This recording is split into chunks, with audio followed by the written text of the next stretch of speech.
Last webinar I did, I had it all set up. Just didn't hit record. Didn't hit record. I think the one before that was like 52 minutes and it recorded and saved, but then my phone was like, we don't know what to do with all of this video. Looks like we already have a few people in here. Hi, everybody. Thank you for showing up early. We are going to get started in just a few minutes, probably a couple of minutes past the hour to give people time to show up. But yeah, thank you for joining us. Yeah, I'm curious where everybody's calling in from. I think we're like all over the place. Yeah, let's get some chat going. Yeah, I'm in Richmond, Virginia. It's quite gloomy outside. Chicago, It's been North Carolina. Okay. It's been like oscillating wildly between like 90 degrees and 50 degrees, like every 3 days. That's what my parents said. My parents live in the same area as Gunn, so I get double weather reports. Yeah, well, we got some international people. Madrid, Germany. Go Canes! I did too. You may also hear some snoring dogs. I have 2 dogs in my office that are both sleeping. There's one of them. That's Giles, and then Willow is down here right next to me.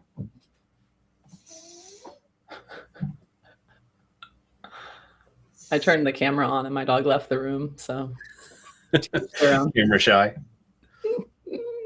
All right, while we are waiting for people to roll in, I am going to launch a little poll.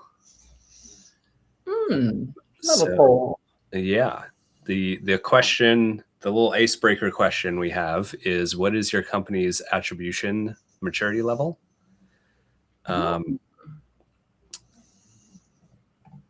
Let's see if I can get this to show both of us. No, it only wants to show me, or I guess whoever's talking.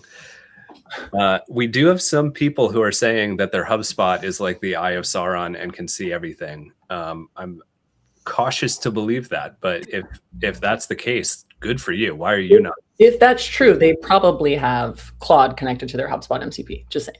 Ooh, there we go. Little tease. I won't tease too much. I'm sorry. No spoilers.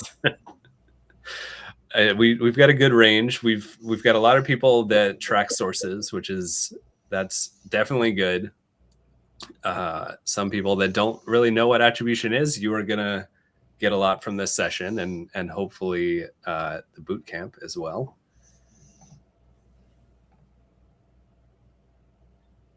I'm really impressed with how few selected. We mostly just blame marketing, because I've worked for those companies and it's not fun.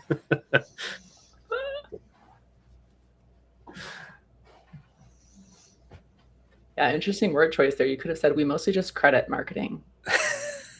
Hey. Yeah, I feel like attribution at its worst is often used to blame marketing for not doing enough, or for sending bad leads, or whatever it is. Turns into a game of, assigning credit to marketing or sales, and marketing has to fight tooth and nail for every lead it can get. That's right. That is not the kind of attribution we're going to be talking about today. We're going to be talking about the good version of attribution, where you are able to make strategic decisions and understand what is working and what is not. And it is not a tool that is used to cut marketing's budget. Correct. All right, just show the results here one more time before I stop this poll. Thank you guys for answering. Should we go ahead and get started? I say so. Let's do it. Okay. Let's get started. So, welcome everybody to this special preview session of the Attribution Unlocked Bootcamp. We're going to give you a little bit of a taste of what you can expect if you do sign up for the full 4-week bootcamp that starts next week. This is just a little teaser. To start things off, we'll do some intros if you don't already know us. I'm Ryan Gunn, the founder of Hubsessed. We offer educational resources that kind of pick up where HubSpot Academy leaves off. So we have on-demand courses, we have live boot camps, and they are all designed to help you upgrade your HubSpot and RevOps skill set to the next level. I have been working in the HubSpot space, leading marketing strategy for about 10 years. I'm also very involved in the HubSpot community. I'm a former inbound speaker. I have taught some HubSpot Academy boot camps, and I also moderate the HubSpot subreddit, which is a great resource. If you don't use it already, you should definitely check it out. There's like 20,000 members in it now, which is crazy. Many of you may have initially become familiar with me in my former role as the director of marketing at Aptitude 8, which is where I met my co-instructor, Em Wingrove. It sure is. I am Em Wingrove. I'm the Chief Marketing Officer for Aptitude 8. We are an elite solutions partner in the HubSpot ecosystem. So when you think about large-scale migrations, connecting other tools to HubSpot, doing custom integrations, that's really where Aptitude 8 strives. We love complexity. That's where we thrive in a state of complexity. We are calm in complexity, as our new brand guidelines are being cooked up right now. That's one of our little taglines. And so, yeah, I'm a career marketer, about 15 years of marketing, mostly SaaS, mostly B2B. And I took a little bit of a weird left turn in my career and decided to build a HubSpot specific consulting firm. I fell in love with HubSpot. I got put into a position where I was like, wait, we don't have Salesforce here? I don't know if I could take this job. And I ended up taking the job and making HubSpot work for me in such big ways to the point where I could go start a company all around it. And so I'm a big marketer, big HubSpot fan. And if I have not had more conversations about attribution in my career, I don't know what. So I'm really, really excited to talk attribution because it is probably the most important part of marketing, if I have to be honest. So good to meet you all. Yeah, and thank you for joining me on this. This is going to be so much fun. So today we are going to take you on a bit of a crash course of what the bootcamp content will be. So first, we're going to do a quick overview of what attribution is, why it matters, what models we'll be covering. Then we're going to move into setting some expectations around what you can achieve with attribution. We're going to use this compass versus a map analogy. Then we are going to cover how you actually implement attribution. And lastly, we will talk about how you can go from data to decisions using the power of storytelling. And then we'll wrap up with some Q&A. Just a reminder to everybody, this is a preview session of a full 4-week bootcamp that will start next week. Presumably, you are here because you are potentially interested in that bootcamp. If you have just seen the first few minutes of this and you're like, man, Ryan and Em are so great, I don't even care what's in the rest of this preview. I just want to sign up for the bootcamp. There's a button at the bottom of your screen that will allow you to do that. But if you want to stick around and see the rest of what we're talking about today, we will also have instructions for signing up at the end of the webinar. So oh yeah, this is you. This is me. And I'll be honest, I'm kind of sad that this slide is even here. I mean, it has to be here, right? We have to explain it, but it's just that it matters so much to me and I know why it matters. But I'll start by saying that attribution, I think it's perceived as this odd fixation among marketers on credit. And I'll be honest, there is a little bit of that because CMOs, if I recall correctly, have the shortest tenure in the C-suite. And marketing is often looked at and maybe sometimes is a cost center. And so we're constantly in defense mode. So there is a little bit of that. That's the marketing measured by revenue impact bullet that you see there. So there's a little bit of that. But marketing attribution, if you really distill it down, it's a data exercise. And it's one of the most important data exercises that any company can invest in. Because without doing that exercise, you're confusing correlation with actual pipeline impact and revenue impact and making the wrong decisions off of the wrong signals. Or you're making decisions that you think are correct off of the wrong signals. And let's be real, the pipeline doesn't just explain itself. I mean, I'm sure there have been times where nothing else is going on. We did an event and then we see an uptick. Sure, you can maybe say that there's a correlation there, but we're not just doing one thing at a time. It doesn't just explain itself, and we have to know what moved it. If you ask any CEO, pipeline and revenue are usually the top most important things that they think about. And so we kind of, as marketers, need to speak that language as well, because it's also true. And then the third bullet here, data-informed decision-making. About 24 hours ago, that said data-driven decision-making. So I got to give some props to Sam on my marketing team, because he shared some content with me recently about data-driven versus data-informed. And so I'm going to steal it a little bit here. But I think being data-driven, like just doing what the data says, all these years, that whole buzzword that's driven so many of us, I think it's allowed us to write the wrong narrative. And not on purpose, not intentionally, but because if the data said so, then it was so. I mean, I speak for myself. That's how, when data driven came out like as a big buzzword in, 2013, yes, follow the data. That's what we're going to do. But judgment and logic are more important now than ever with this like huge wave of AI. And having the ability to add human logic and apply treatment to edge cases, and having that level of control using automation, using AI at scale, like that's how you write a much more accurate narrative. And if you have a good narrative that you understand and can make meaning of, you can make smarter decisions. And the more of those that you make, the bigger the prize is, right? And in business, that equals growth.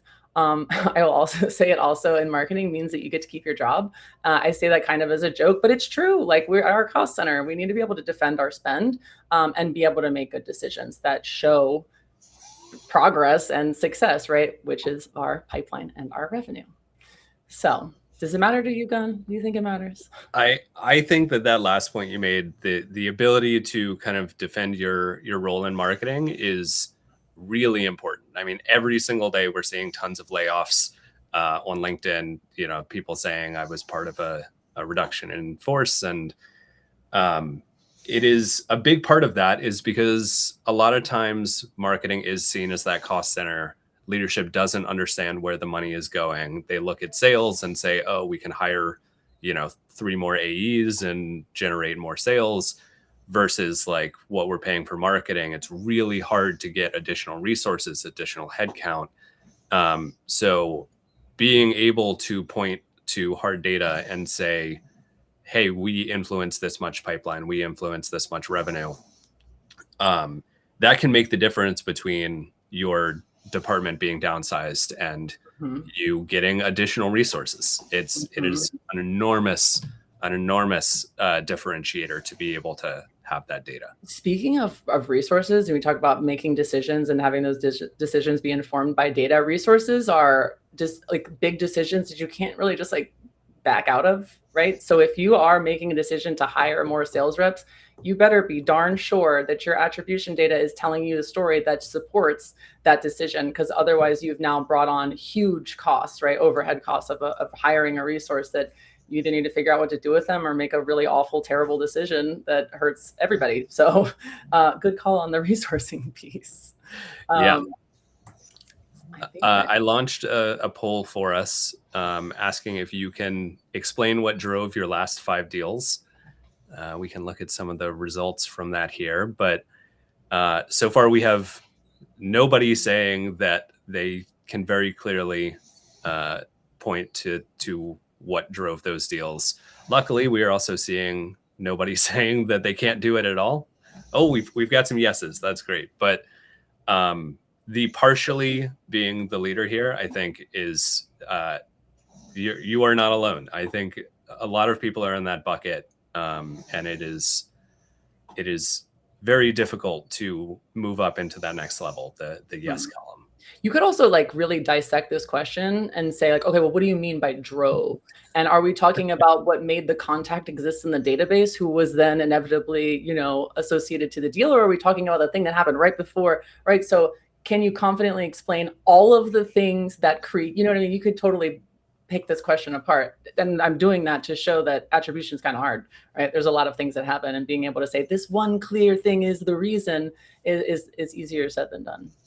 Yeah. That conversation of what what does drove actually mean is something that is happening inside of companies every single day. Marketing is saying, hey, this webinar or this ebook drove this lead, and sales is pushing back and saying, no, it's not.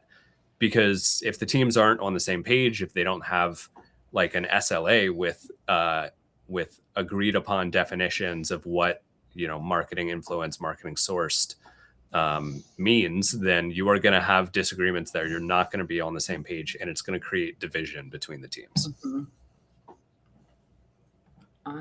Okay, there we go. So let's talk about what models are and what that even means. So an attribution model really is just a framework that you can use to assign value, not credit, to marketing and sales touch points throughout a buyer journey. And that could be what created the contact in the first place, like I was just saying, or what was the last thing that they did before the dollars walked in the door, right? There's different models, there's different categories of models, which I'll go into, and then there's different areas to employ any one model, and most companies employ multiple. And just by operationalizing one model, like let's just pretend you're only going to have one model, let's just pretend it's last touch, you're creating consistency, because every time you look at sources, you're looking at the last one. Every time you build a report, that report is looking for the last sources. So it creates consistency across your performance reporting and all your dashboards. The other thing, though, is it also creates consistency in how you talk about sources and source categories with your team, and how you understand it with your team and with other teams, like across marketing and sales. And also like changing that conversation, right, to more of the sales language, instead of making this about credit. I did this, marketing did this, and sales did that, and we're the ones that drew it, us versus them. Like that conversation is never going to lead to good sales and marketing alignment. The conversation needs to be in their language. So it needs to be about, hey, what we've noticed in the data is that paid social on LinkedIn, that specific source is driving not just pipeline, but it's actually driving revenue. And I want to get more of those leads for you, because when we close the revenue, you get commission into your specific individual pocket. And I want that for you, because if you get that, that means the company gets that. That means marketing gets their bonuses or whatever your comp model is. But that's marketing, and how you can align marketing and sales is honestly with the conversation and with the data, because knowledge is power. But oftentimes data is just data without a story behind it, right? There's got to be meaning. And I think especially when we're interacting with our sales counterparts, we kind of have to speak that language and put it in their terms. Fun stuff. All right. I don't think I actually have the slide controls going, so I'm just going to let you do it. All right. So if you have been the one doing it, you're doing a great job. And if it was me, well, I have been doing it. Ghost arrows. All right, so let's talk about the different categories, because like I said, there's different models, but let's like sort of put them into buckets. So like I was saying, orgs do typically use more than one model, and it's not because they can't decide on one or pick one. I don't think you should just have one. The whole point of having multiple is so that you can inform different decisions from it, right? Like you're trying to answer different questions by looking at these different models.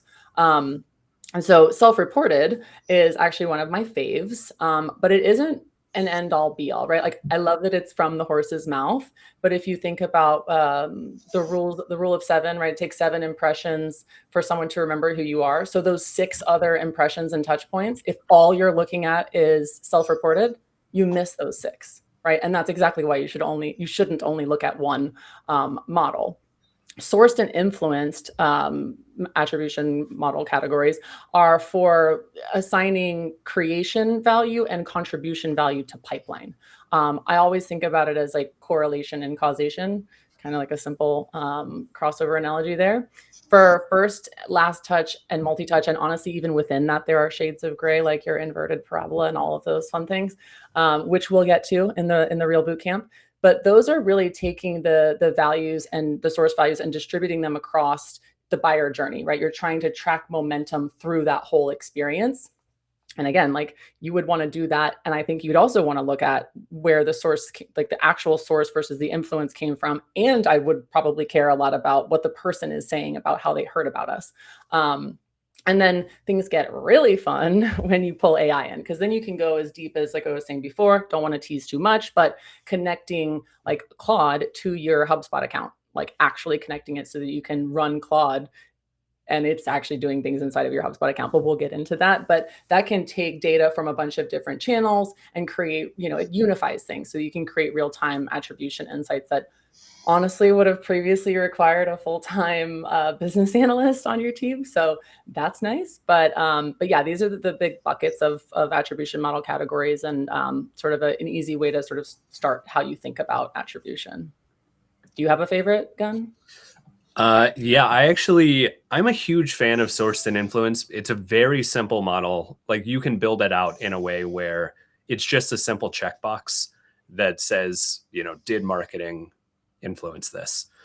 And I've found that a lot of companies, we'll get into this in a little bit, but a lot of companies jump straight to multi-touch and they want to build something comprehensive and complex. And really all they need is just to be able to point to something and say, we contributed. And that's enough to buy some goodwill from leadership. So we will definitely be getting into like when you should build which ones and how to decide on that. But that is definitely the one that is like my go-to when I start a fresh HubSpot portal. Yeah, I think I would probably agree, even though I do keep self-reported very near and dear to the heart. Yes. Well, you can do both. So when you have active models in place and assuming, right, the data is reliable, it will tell you a story. Is that story going to be as detailed as, say, The Lord of the Rings, or insert other really detailed storyline here? No, it's not going to be as detailed as that, but it's going to point you into a general direction. And then that direction will tell you where you should go dig deeper. So let's pretend, like, let's do a high level. Like if I were giving advice to someone, I would say, let's just start with channels. Let's just look at the main channels that you work with. You don't have to look at the campaigns. You don't have to look at every single touch. Just look at channels, right?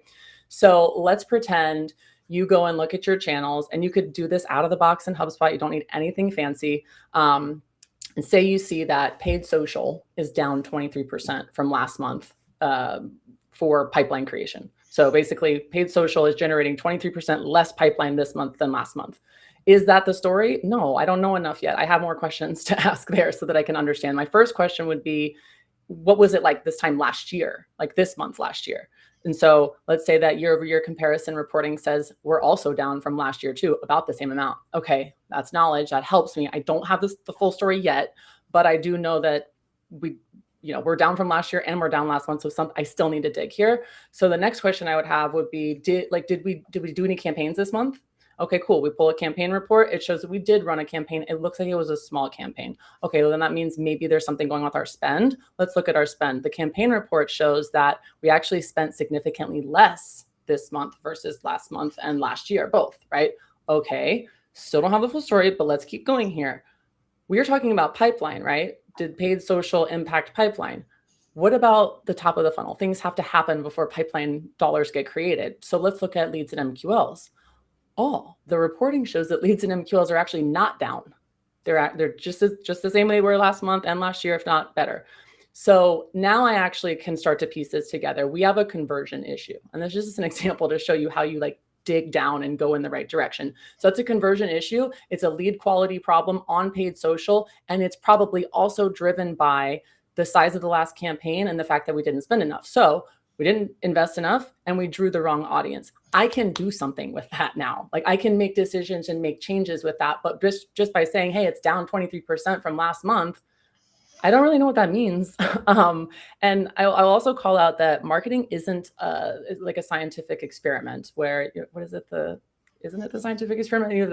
The independent variable, the dependent variable, the controls.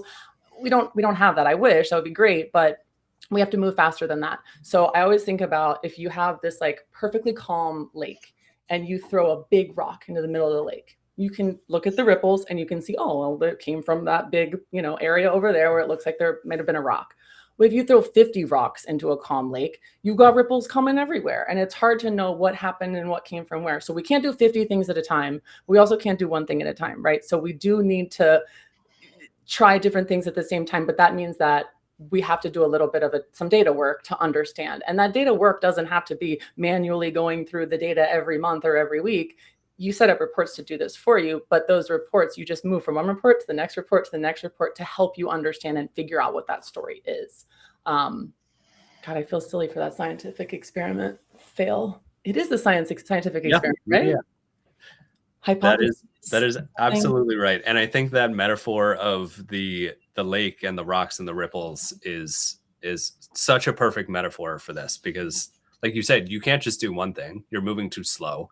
You're not gonna be able to react to the market. You're not gonna have enough activity to drive significant pipeline.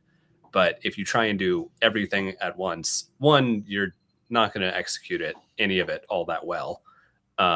But also your data is going to be a lot harder to tell from the data what is causing what. Mm-hmm. And then if you want to have a multi-touch attribution and you just threw 50 rocks into the lake, start a little smaller. All right, I think this is a great segue into attribution as an imperfect system. So the biggest mistake that I see companies making is that they treat attribution as this perfect system for mapping the customer journey. It is not going to map the customer journey for you. It's going to give you some good indicators of what is or is not part of that journey. But the reality is that attribution is more of a compass than a map. It's a limited use tool, but it can give you really strong directional indicators. No attribution system, no attribution technology, I don't care how much you pay for it, is going to perfectly capture a customer journey. And that's because the modern buyer's journey is way too fragmented and complex. And most of it is going to happen before the buyer is even on your radar, before they end up as a contact in your CRM. And this is increasingly true in the age of AI, where people are not doing a Google search and clicking on a link. They are going to Claude or ChatGPT and they're asking questions. And it's you are not going to be able to track that unless they somehow end up on your website or on some part of the internet where you have some sort of tracking ability. So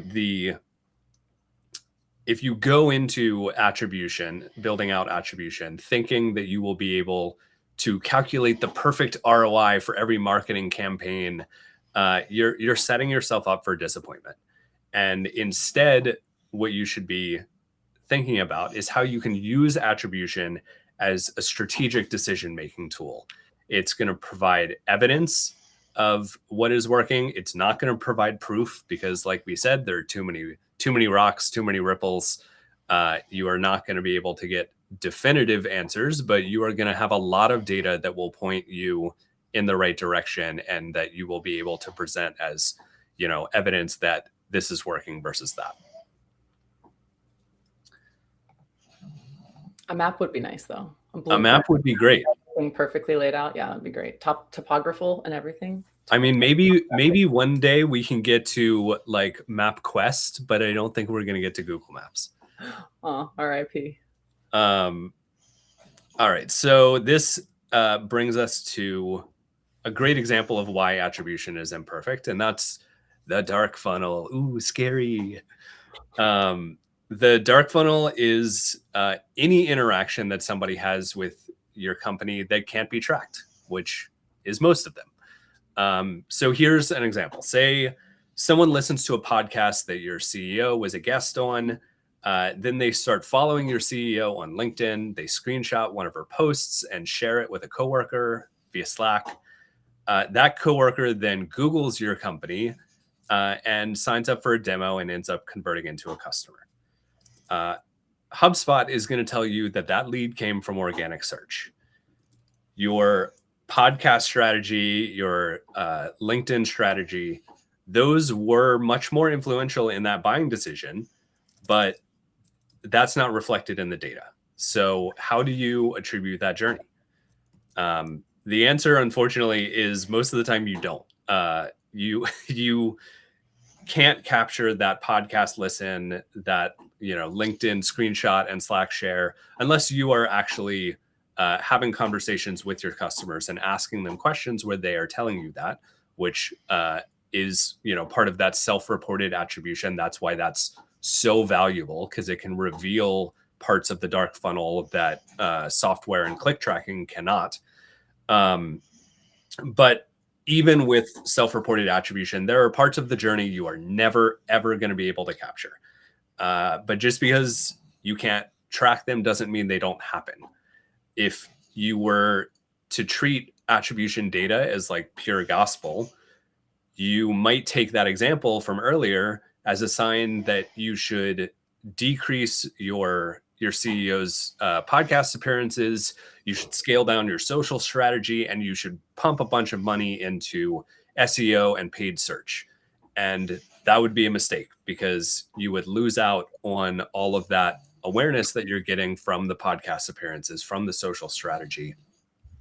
And who knows, your actual search presence might not be that great outside of just branded terms. This coworker searched your company name on Google, so of course you're going to show up for that. But it was other things that led them to the point where they made that search. So I also think like brand marketers versus demand marketers, like the way that we think. I'm more of a demand marketer. So I'm like, well, if we put a billboard up, we better find out how to create a report or a dashboard to show who saw that bill, right? You can't, right? And a brand marketer, I don't think that they'd ever have that thought of like, oh, click, build a report. So I think when you're thinking about, are we trying to create demand here? Are we trying to really create awareness? And like, what does that really look like in the funnel and in the flywheel? To your point, awareness is a little bit different than I'm ready to convert and buy from you today. Yes, that's one of the biggest problems that I see when people put too much emphasis in attribution data, is you end up optimizing for what you can track instead of what's actually working. And the big things that end up getting shafted in that situation is brand and awareness plays. They are very hard to track. There are some things that you can do in terms of like marketing mix modeling that can help show the impact of those things. But when you're talking about marketing mix modeling, that's like, you need years of clean data. And you can't really do it inside of HubSpot. Like maybe you could do it with the Claude connector that you're talking about, but you need a bunch of external data. You need like what is going on in the market, what is going on with competitors, because all of that stuff can influence how that awareness and brand trajectory end up going. So with the dark funnel, and with all of the things that attribution is not able to capture, all you can really do is maximize what you are able to capture, and then also approach it knowing that it is incomplete and imperfect when you're doing your analysis, and you're going to have to rely on a little bit of gut feel and understanding that, maybe a portion of your budget is just dedicated to the things that you can't track. It's dedicated to brand and awareness plays that you aren't going to be able to calculate an ROI on, but that are important, and that if you stop doing them, will dry up your pipeline.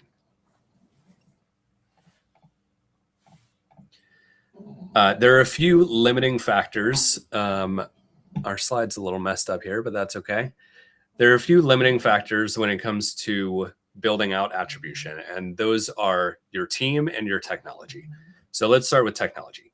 I'm sure that you've done this before, but how many times have you been scrolling LinkedIn, you see someone posted a cool workflow, and you're like, man, I can't wait to build that, to implement that. That would help me so much. And then you go and try to do it, and you realize you're missing Data Hub, or you don't have Enterprise, or you're missing some feature within HubSpot that is required to make that solution work. So what you have to do is build within your technical limitations. And understanding what those are is a good first step, because when I've done coaching and consulting, the very first question I always ask is, which hubs do you have? Because that is going to dramatically inform the strategy of how we approach, whatever we are trying to solve for. And I would say like 90% of the time, the person on the other end doesn't know. They have to go look it up. So big recommendation here is get familiar with your HubSpot plan, understand what's included in it, That is your toolkit. And I would say, as a RevOps person, as a marketing ops person, your biggest superpower is knowing what tools you have at your disposal and how you can combine those to solve a problem. The second factor is your team. Unfortunately, attribution is not a one-time set it and forget it project. It's going to require you to create ongoing processes. Your team's going to have to follow those processes consistently, and that can be really hard work. This is especially true if your team doesn't have strong organization skills, if they don't have strong process adherence, and let's be honest, most of them don't. I know in many teams I've worked on, we've been bad at that stuff. But if that's the case, maybe don't build custom UTM-based attribution that requires your team to consistently use tracking links across all channels. That is setting yourself up for failure, because if you're not consistently using tracking links, then your data is not going to be accurate. You're going to have massive holes, and then all of your reporting is untrustworthy. So instead, what you should do is build the system that your team can execute and maintain consistently. Consistency beats complexity every single time. I say this all the time and people still don't listen, but that is if you only take one thing away from this webinar, I would say building an attribution system where you can be consistent with it is going to be so much better than one that captures every granular little data point that you possibly can. The other thing I'll say is that attribution doesn't have to be a static system. So you can and you should iterate on it and improve it. When you upgrade to the next tier of HubSpot, you unlock a bunch of new features. Oh, it's time to rethink how we approached this. We have new technology at our disposal. When you get more team members, if you get a development resource, that's a huge unlock. And you can build out some more customization, some more complexity into your system. So start simple, build something that fits your technology, it fits your team, and then scale up once you master the basics and when you unlock new resources. I would also say that just because you run into a technical limitation, it doesn't always mean that it's completely and utterly impossible. Oftentimes, and even in HubSpot, there are workarounds. Like there's ways you can find a little loophole in the way that the system works to get what you still need without having to upgrade your tier. And I'm saying that as a HubSpot partner, please nobody get mad at me. But there are workarounds, I promise. So here's a great practical example of building now versus what you can add on later. Start with something simple. A very easy to implement model is self-reported attribution.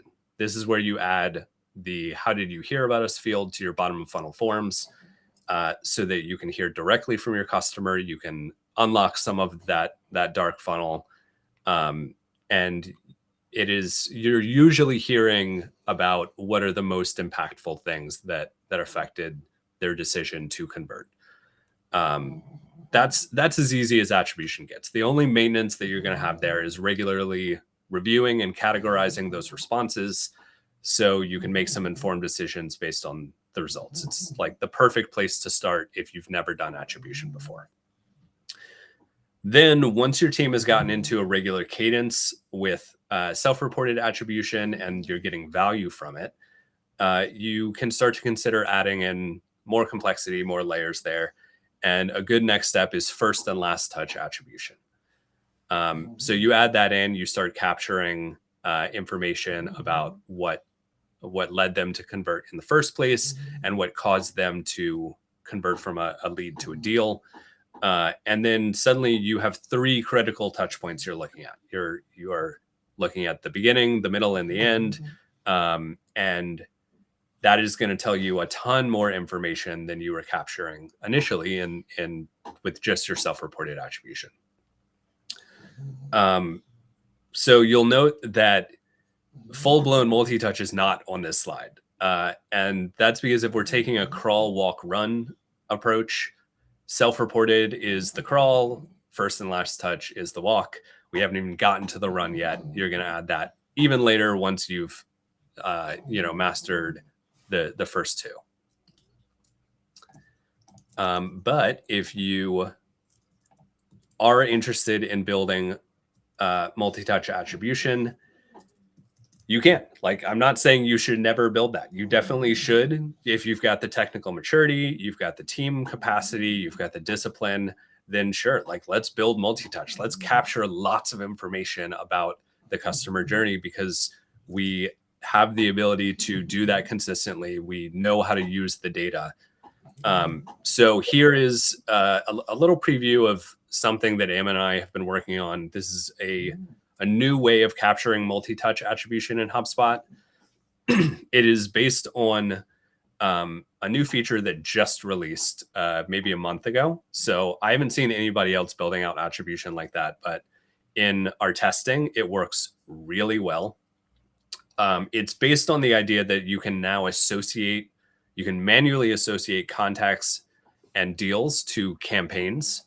And not only manually, you can do it in workflows. So basically, you can set up workflows. Anything that you can use as a workflow trigger, you can use to create those associations. So that includes things like website page visits, form fills, really any interaction, even offline events. That's a huge one. And, if you attend an in-person event, you upload a lead list. You can then run that list through a workflow and associate it to a campaign. And this works a little bit differently than the previous version of how campaigns worked with contacts and companies and deals, which is that it was all based on like how HubSpot measured those interactions. This gives you full flexibility on how you define those associations. And then the other thing you can do, which is critical, is you can tie that data to the deal record. So the reason you would want to do this, I'm sure you've gone into attribution or into campaign reporting before.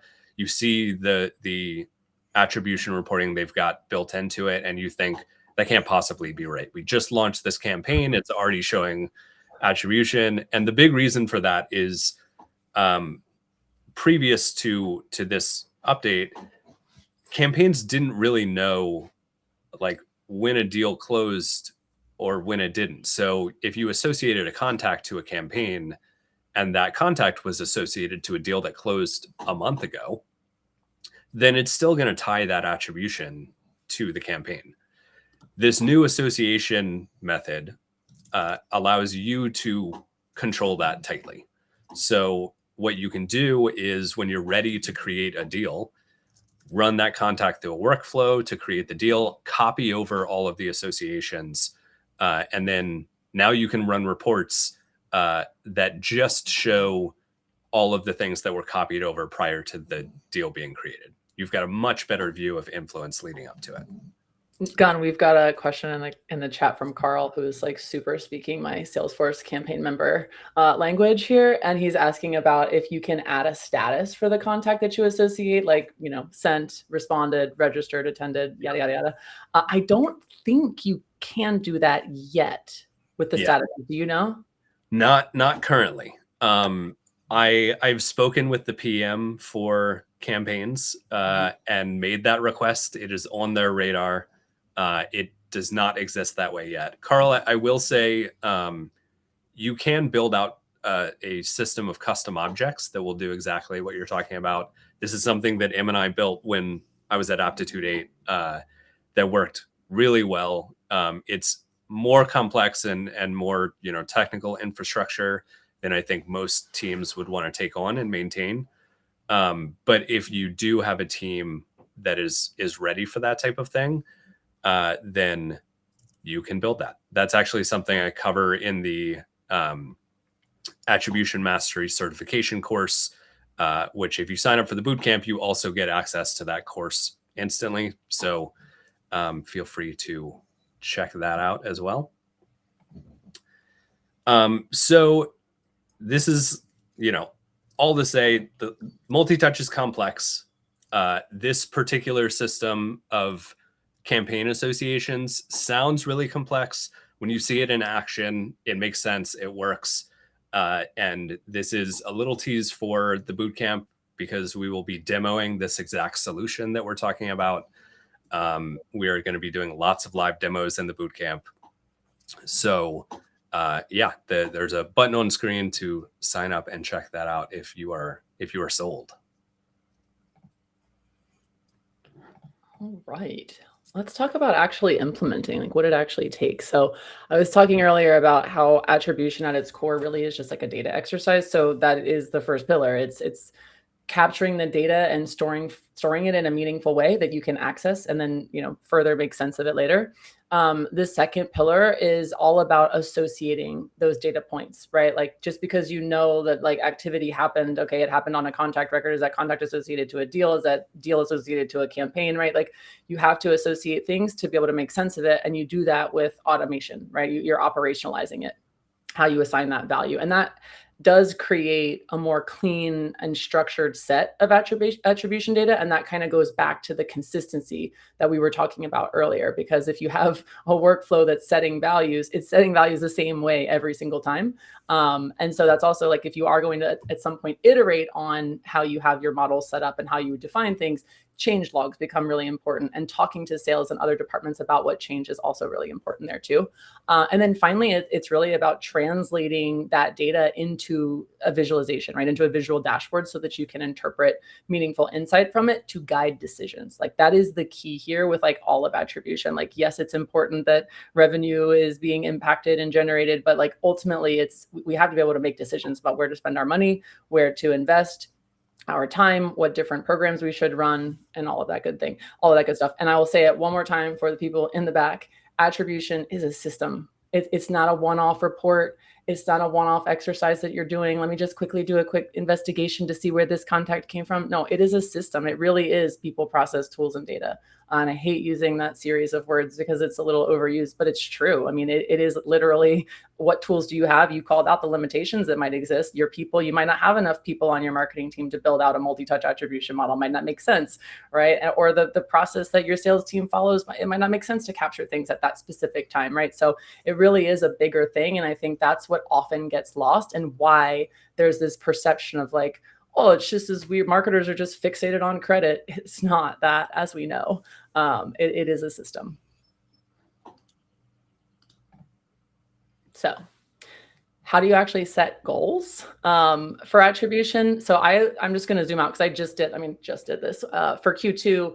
We're a month in. So a month and a half ago, I went through this exercise, and I do it every quarter. I do it the same way every time. So the first question is always, what does the business need? And usually that's a revenue number. And you usually are going to get that from your CEO or your leadership team or board. But it's more than just a revenue number, right? From which areas and by when? Like, do we need to be selling more of one product than another? And the timing here matters, because if seasonality, Q4 is a terrible season for you, is a terrible quarter, then you should be, busting buns right now to generate pipeline to help you in Q4, right? So it's more than just a revenue number. It's actually like extrapolating a little bit more than that. And so then I look at, okay, that's the problem that we're solving. The business needs this much revenue from these areas. How much budget do I have? Because when I think about my job as a CMO, give me my target, give me my budget, give me my resources, and my job is to figure out how to get to that target with those resources and with that budget. So I look at, what do I have to spend and what are my resources? Now I go back in time. Cool. How did I allocate spend in the past? What did I spend money on? What channels in the past generated pipeline and revenue? And what did those channels cost? And was it worth it? Like, did I get a good ROI? You might get a bunch of big deals from something, but you might actually be losing money on it. And then I look at, okay, what resources do I have now? What budget do I have now? And how much more or less is that than in the past? So I can try to figure out what am I and my team capable of? Like, what is realistic?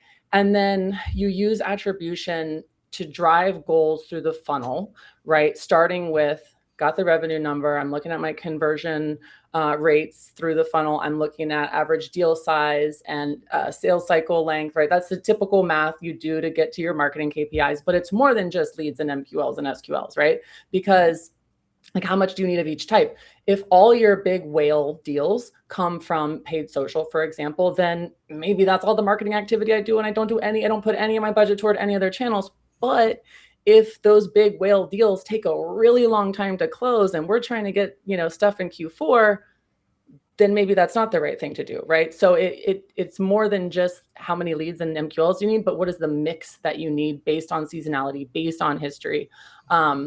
And so if you need to get smaller deals, maybe they don't come from paid social, maybe they come from other areas. So it's not just that you get your KPIs out of doing this exercise, it's also that it drives your strategy, right? Like what activities do I have to do to drive those type of leads from those channels at this time, right? Maybe Q4 is not a good time to be doing events in November or December. So it's more than just the goals, it's also your strategy. And that to me is a nice little combo, because I do my exercise at the end of every quarter, put together my strategy, get my goals out of it. And it's a really good, combo exercise to go through at the same time.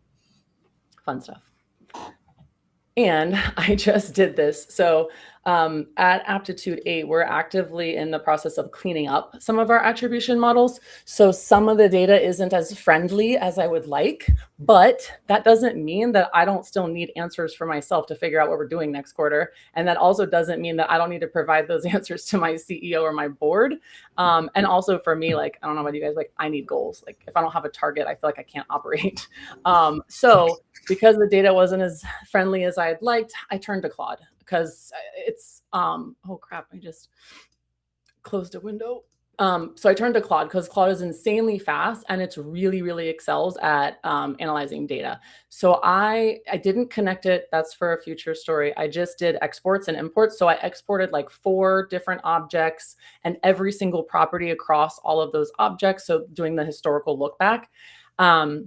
And my goal was to identify like what are the top performing channels, like the big buckets, because my CEO and board particularly care about the big buckets. Me as a CMO, I care about those, but I also really care about the drill downs and going deeper than what you see here, because that tells me like how our campaign's performing and the drill downs and not just the channel. So I got it out and I was able to, it's not just the channels, the high level channels, it's also, and this goes back to that mix, how many deals are being driven by each channel, and then what is the size of those deals, right? Because you may drive a bunch of deals, but it's not actually generating a ton of revenue because they're really small deals. So that mix is really important. And I did just go through that, and it didn't take a lot of time on the output. Actually, if you go to the next slide, the most of the time I spent was on prompting.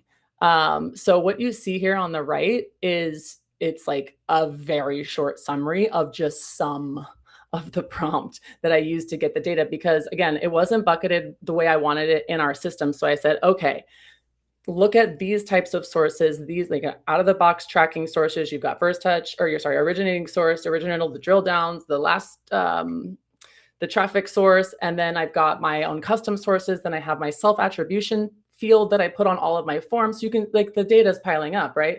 So I told it exactly what the logic I wanted to use. This is how I want it bucketed. This is how if you run into, well, these are the same things and we have to decide which one goes. I created the logic for it. Like it was a very, very long prompt, but I got what I need from it. And I will also say that prompting is a learned discipline. It's almost like when Google came out in the early days, some people were really, really good at Googling and getting the answers that they needed. And some people were just not as good at it. It takes practice. But the output was juicy. I mean, it was a huge Excel file. It was also an HTML visualization of, and those were just 2 on the last slide, were just 2 of the reports. But yeah, this stuff isn't a pipe dream. Like getting this kind of data and having it be even like an always on. I just did this as to plan for the quarter because we're going through a cleanup, but like you can have this be always on. It goes back to connecting to Claude or creating a model where all the data that you need already exists inside of your portal. And you do have all the custom reporting capabilities to generate the narratives that you need to tell you, what's actually happening and why it matters. But definitely stay tuned for the bootcamp on going deeper there in terms of prompting and using AI to get to the bottom of attribution. Yeah, the Claude MCP tools, I think, have been one of the biggest unlocks when it comes to attribution that I've had, especially when it comes to, if not everybody is doing all of their marketing and sales inside of HubSpot. That's obviously, how we talk about it a lot as if that is happening. But the reality is, you're using external tools, external platforms, and those integrations have varying degrees of quality when it comes to the data that they're pushing into HubSpot. So if you're using, say, an advertising platform and it's not giving you all of the information you need inside of HubSpot, you may be able to connect that platform directly to Claude and then get a much more holistic picture of your marketing activity, because you are connecting the different systems and getting all of the data rather than just the limited amount that natively syncs between them.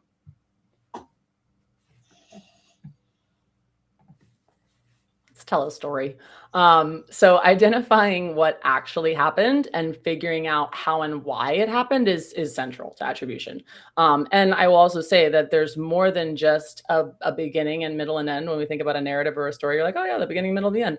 There's more than that, right? And even to a story, there's more than the beginning. There's little things that happen on the side, right? So you can't lose the plot. Is the point here. And you need the plot to be able to take action. If you don't know actually what happened in a story, then what can you do from there?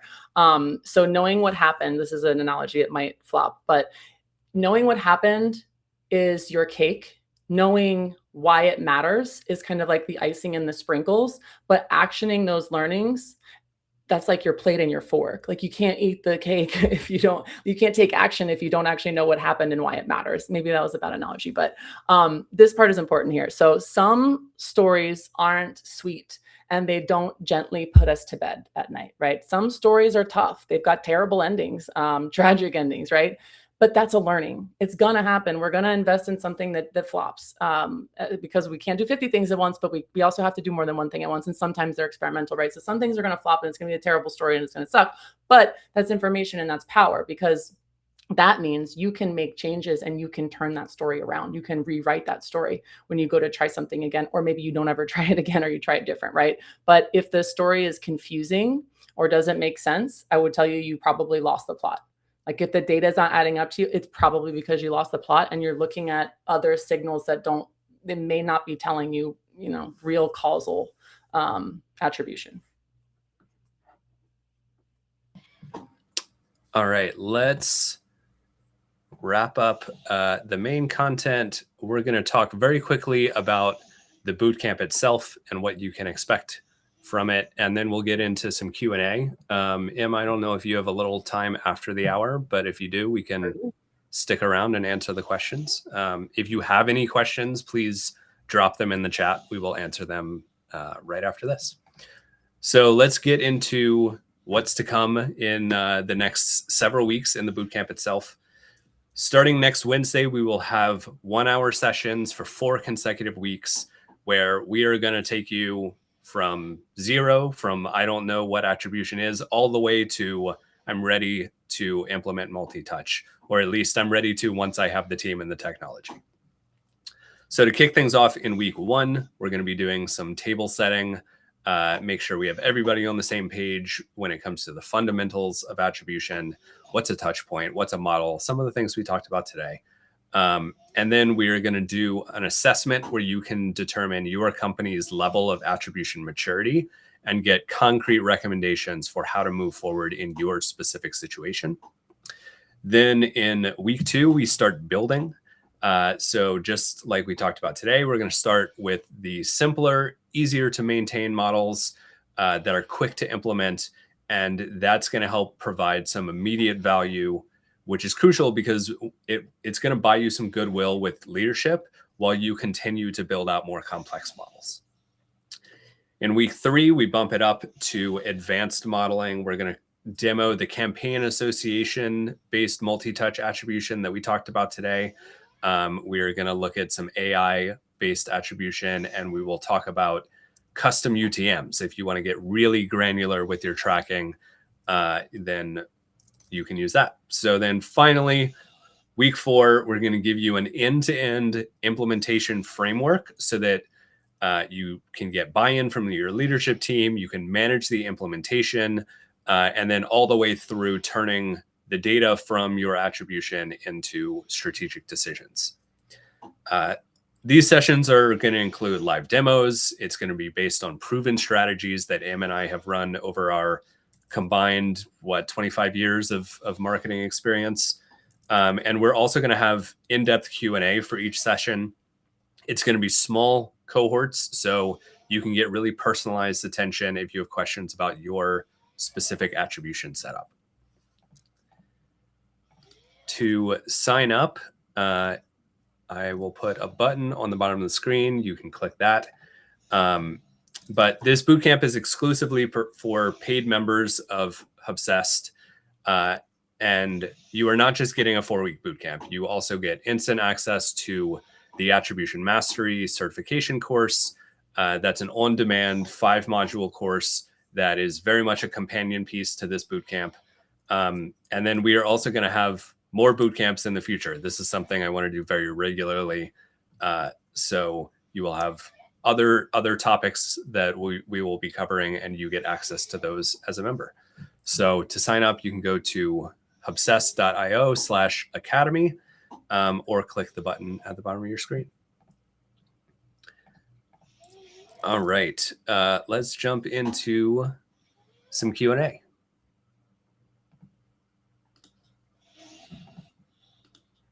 Going through and adding a few of the questions in the chat over there. Yeah, I see one from Sarah.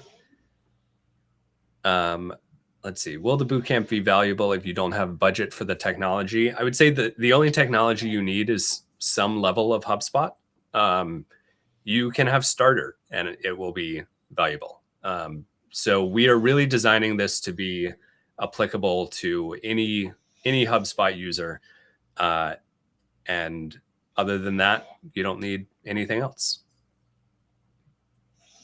Sorry, that is from Katie, not Sarah. Sarah asked this next question. Will recordings be available? Yes. Recordings for all of the sessions will be available within 30 minutes after the session ends. So that includes this session. You will get a follow-up email that will have a recording, and then that's true for all of the bootcamp sessions.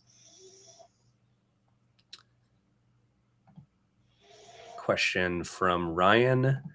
I love your name. So if not the May bootcamp, when would the next bootcamp be? Currently, I am planning these to be quarterly. So it would be sometime in the summer. I don't have exact dates for that, but probably looking at July, maybe August. And the next bootcamp will be AI focused. So how do you create an AI native go-to-market strategy using HubSpot and other external tools?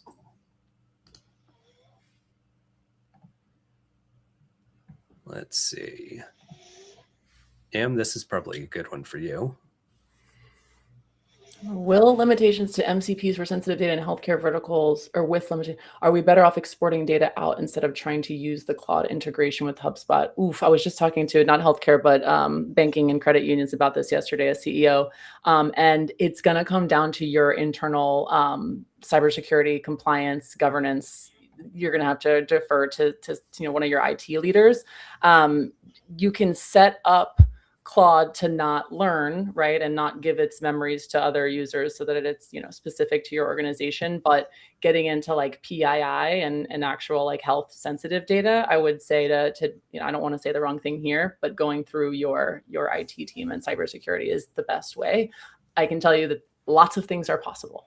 It's just how much risk you want to take on. And lots of things that are possible are also not as risky. So again, it just comes down to the level of comfort with your team.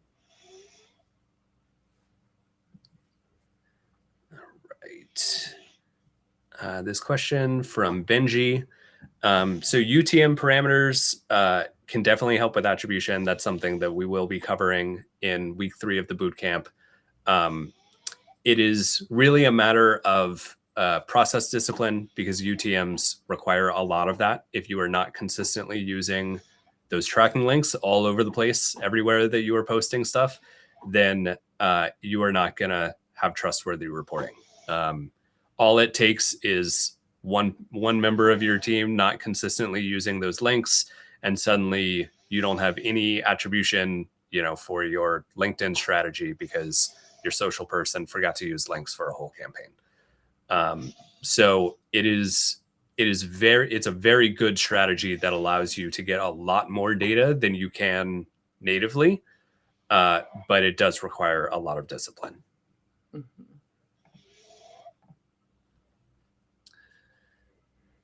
Any other questions in the Q&A you want to tackle? There was one from Abhishek said, will AI replace those who work at HubSpot?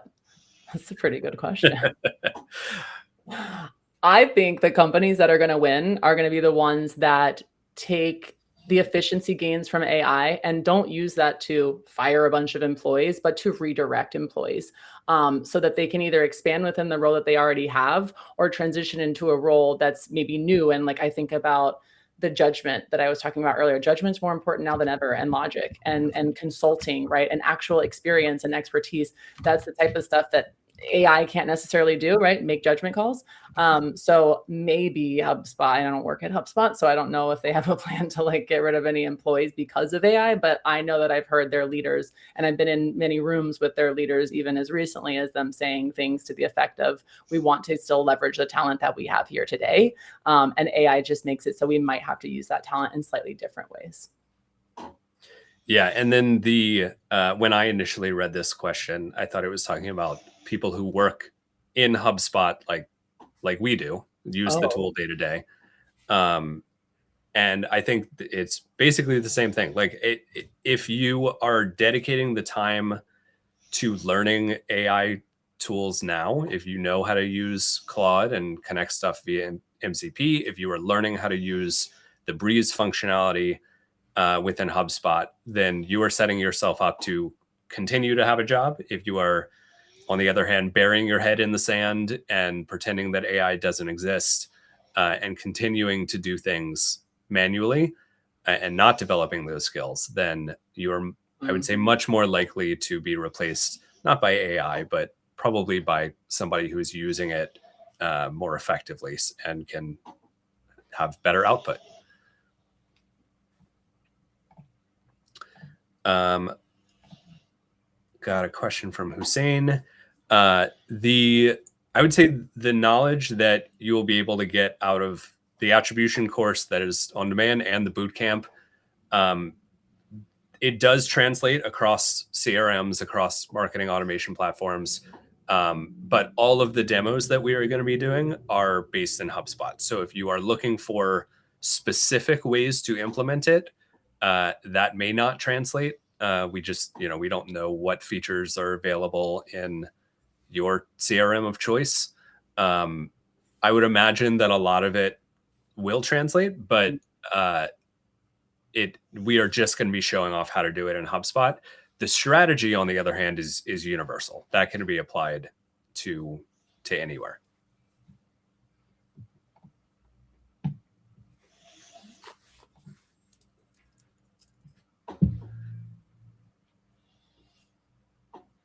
Ooh, interesting question. My first question was like, why can't you integrate it? I need to know. I want more information. Right now, though, that's good. I feel better about the right now in parentheses. Any tips for, okay.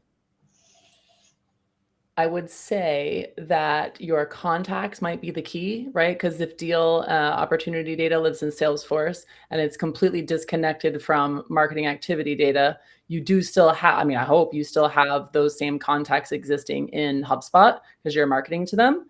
So being able, and this could be an instance where you're using some Claude or even GPT doing some exporting of the data and then putting it back in. But just to be able to map contacts to deals, that would be one way.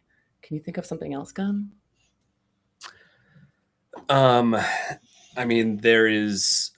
There's always third-party stuff where you could limit the amount of data that you're syncing by just bringing over specific things via Zapier or something else. But ideally, you get to a place where you can fully integrate. Mm-hmm.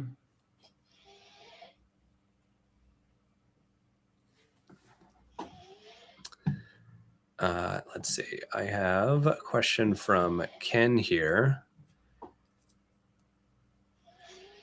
So Shopify, first touch and last touch with attribution. there's a lot of reporting that you can do between HubSpot. I don't have a ton of experience with that specific integration, but I know, with some of the commerce functionality, there are reports you can build there. We will not be specifically covering Shopify in the bootcamp, but we will be talking about external data in general and how you can use it in reporting. So that could potentially help you out.